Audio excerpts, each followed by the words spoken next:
Hello everyone. तो आज हम क्लास 9 की एक्सरसाइज 6.2 का क्वेश्चन नंबर 1 देखने वाले हैं। देखते हैं क्या है। In the figure find the values of x and Y.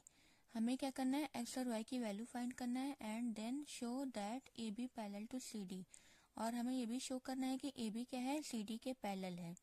ठीक है, देखते हैं फिगर में। देखिए ये दो लाइनें हैं ए बी और सी डी, और इसको एक ये ट्रांसवर्सल ये जो है कट कर रहा है। हमें फाइंड क्या करना है, हमें फाइंड करना है एक्स और वाई, एक्स की और वाई की वैल्यू फाइंड करना है।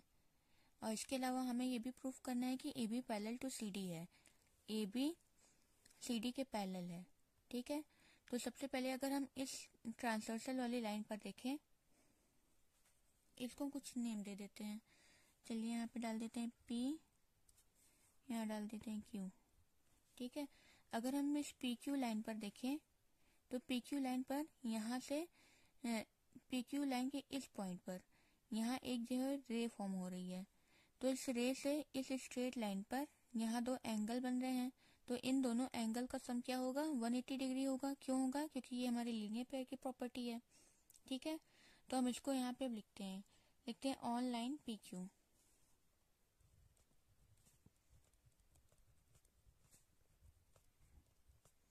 पी क्यू पर क्या है, इन दोनों एंगल का सम क्या होगा, 180 डिग्री होगा। लीनियर पेयर की प्रॉपर्टी से लिखते हैं 50 degree plus x equal to 180 degree. अब ऐसा क्यों होगा, ये हमारा लीनियर पेयर, रीजन देना होगा साइड में।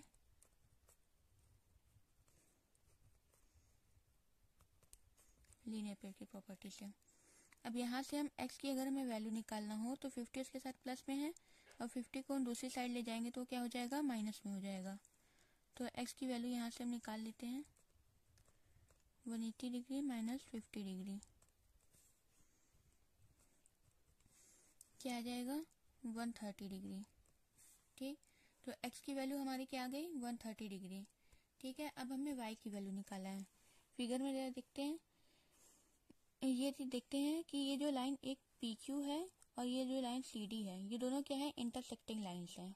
ठीक है, इंटरसेक्टिंग लाइन और इस पॉइंट पर इंटरसेक्ट कर रही है। तो इंटरसेक्टिंग लाइन पर एक हमारा एंगल बनता है, वो कौन सा है, वर्टिकली अपोजिट।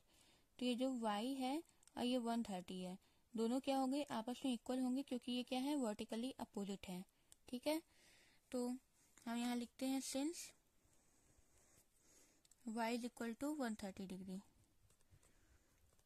और ये क्यों होगा, लिखते हैं रीजन वर्टिकली अपोजिट।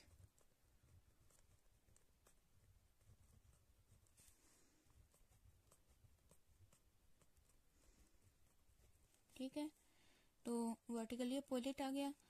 अच्छा, हमें फाइंड क्या करना था, एक्स और वाई। तो देखिए एक्स की वैल्यू तो निकल गई है, वाई की भी वैल्यू निकल गई, ये तो हो गया। लेकिन इसके अलावा हमें ये भी प्रूफ करना है कि ए बी सी डी के पैरेलल है। ठीक है, अच्छा ये देखिए हमने y को कैसे निकाला है, वर्टिकली अपोजिट से। हम y को इस तरह से भी निकाल सकते थे। यहाँ देखिए ये x है और y यहाँ पर है। तो अगर ये दोनों लाइनें पैरेलल होती और ये ट्रांसवर्सल होता तो क्या होता, ये दोनों अल्टरनेट इंटीरियर होते।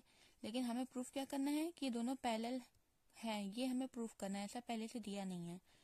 तो अब यहाँ से जरा देखिए, क्योंकि since x is equal to y is equal to 130 degree. ठीक है, ये भी 130 है, ये भी 130 है, और ये हमें फिगर से दिख रहा है कि ये 130 इक्वल होने के साथ साथ क्या अल्टरनेट इंटीरियर है।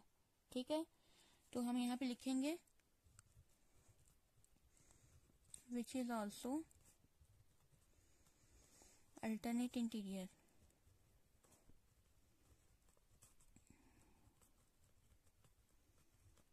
और अल्टरनेट इंटीरियर हमारे कहाँ फॉर्म होते हैं, अल्टरनेट इंटीरियर हमारे पैरेलल लाइंस पर ही फॉर्म होते हैं। तो अगर ये दोनों एंगल्स आपस में इक्वल हैं और हमें ये अल्टरनेट इंटीरियर हैं, तो इसका मतलब क्या है, ये दोनों लाइनें पैरेलल हैं। ठीक है, तो हम यहाँ लिख लेंगे therefore A B parallel to C D. ठीक, और ये हमें प्रूफ करना था, एक ये हमें प्रूफ करना था, एक्स और वाई की वैल्यू। और ये अब देखिए दूसरा क्वेश्चन है हमारे सामने। दूसरा क्वेश्चन क्या है, in the figure if A B parallel to C D. ये हमारा फिगर दिया हुआ है, इसमें क्या है, ए बी सी डी के पैरेलल है, और क्या है, and C D parallel to E F, और सी डी ई एफ के पैरेलल है, एंड y is to z is equal to 3:7। तो यहाँ पे y और z का रेशियो दिया गया है जो कि क्या है, 3:7 है। तो हमें फाइंड करना है x, ठीक है। तो ये तीन लाइन हमारी दी हैं जिसमें से कि ए बी सी डी के पैरेलल है और सी डी ई एफ के पैरेलल है, ठीक है। और ये y और z का क्या दिया हुआ है, रेशियो दिया गया है, और हमें फाइंड करना है x, ठीक। अच्छा, कोई भी चीज अगर रेशियो फॉर्म में दी होती तो उसको हम कैसे लिख सकते हैं, हम मान लेते हैं कि इसका कॉमन रेशियो क्या है, x नहीं मान सकते क्योंकि x फाइंड करना है। मान लेते हैं कॉमन रेशियो क्या है, a है। तो यहाँ जरा लिखते हैं, लेट कॉमन रेशियो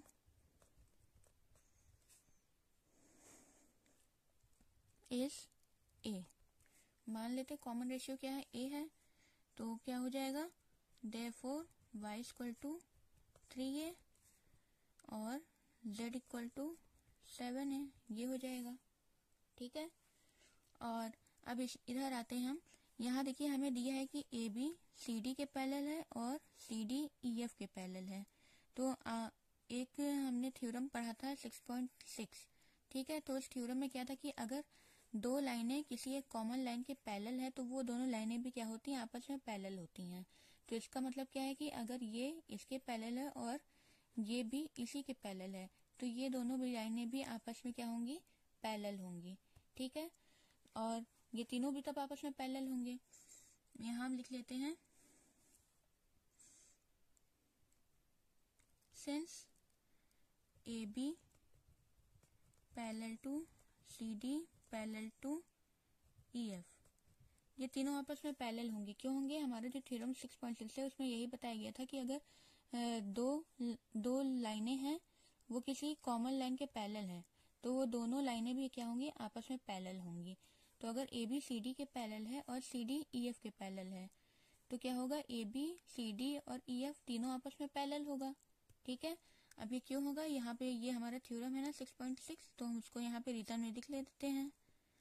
क्या था हमारा theorem, lines parallel to a single line parallel to each other, line parallel to a single line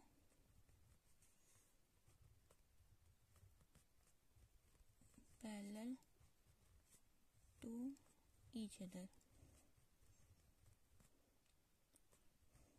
ठीक है। अच्छा, अब ए बी सी डी और ई एफ तीनों आपस में पैरेलल हो गए। देखिए सबसे पहले में दिया है y और z। अच्छा देखते हैं फिगर में y यहाँ पर है और z यहाँ पर है। अच्छा, अब अभी हम सी डी को ना देखें, ए बी और ई एफ को देखें तो ये दोनों भी आपस में पैरेलल हैं क्योंकि जो हमारी तीनों लाइन आपस में पैरेलल है तो ये ए बी और ई एफ भी आपस में पैरेलल होगा, और ये है ट्रांसवर्सल। तो दो अगर पैरेलल लाइनें हैं तो ट्रांसवर्सल के इंटीरियर में और अपोजिट में दो एंगल फॉर्म होते हैं जिसको हम क्या बोलते हैं, अल्टरनेट इंटीरियर, और दोनों क्या होते हैं, आपस में इक्वल होते हैं। तो इसका मतलब ये x और ये z दोनों क्या हो जाएगा, अल्टरनेट इंटीरियर, और दोनों आपस में इक्वल होगा। तो हम यहाँ लिखते हैं, since x equal to z, और ये x इक्वल टू z होगा क्यों, अल्टरनेट इंटीरियर, यहाँ रीजन दें।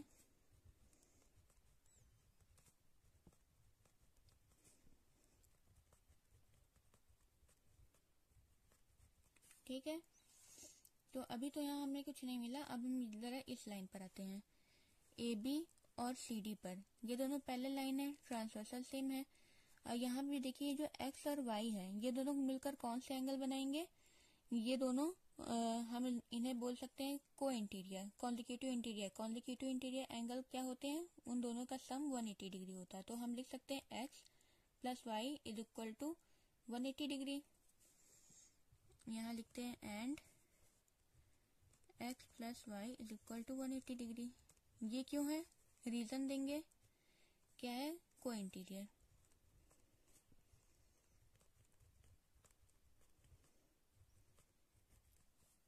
ठीक है। अच्छा अब यहाँ देखिए, यहाँ हमने अभी अभी ऊपर लिखा हुआ है कि x इक्वल टू जेड, और यहाँ x है तो क्या हम यहाँ पे x की जगह z रख सकते हैं? ठीक है, तो हम यहाँ से x की जगह क्या रख देते हैं? z। यहाँ इसको जरा हम इक्वेशन ले लेते हैं 1, तो x की जगह रखें z plus y is equal to 180 degree. ठीक, अब ये कैसे आया? फ्रॉम इक्वेशन 1 लिख देते हैं साइड में, फ्रॉम इक्वेशन 1। ठीक है, अब देखिए z और y का हमें क्या दिया हुआ था? रेशियो दिया हुआ था। z मतलब 7 है, y मतलब 3 है, तो हम z की जगह 7 है और y की जगह 3a रख सकते हैं। तो रखते हैं 7a plus 3a is equal to 180 degree. तो 7a प्लस 3a क्या हो जाएगा? 10a is equal to 180 degree. तो a की अगर वैल्यू निकालें तो 180 डिग्री अपॉन 10 क्या आ जाएगा? 18 डिग्री आ जाएगा। मतलब a की वैल्यू क्या आ गई? 18 डिग्री। हमें निकालना क्या था? हमें x निकालना था, और x देखिए हमारा इक्वल है z के, तो अगर हम z निकाल लेते हैं तो वही x के इक्वल हो जाएगा। ठीक है, तो हम लिखते हैं फिर यहाँ पर सिंस z इक्वल टू 7 है। ठीक है, तो 7 इंटू a क्या है हमारा? 18 आया अभी अभी, तो 18 7 ज़ा 126, तो z की वैल्यू ये आ गई। ठीक,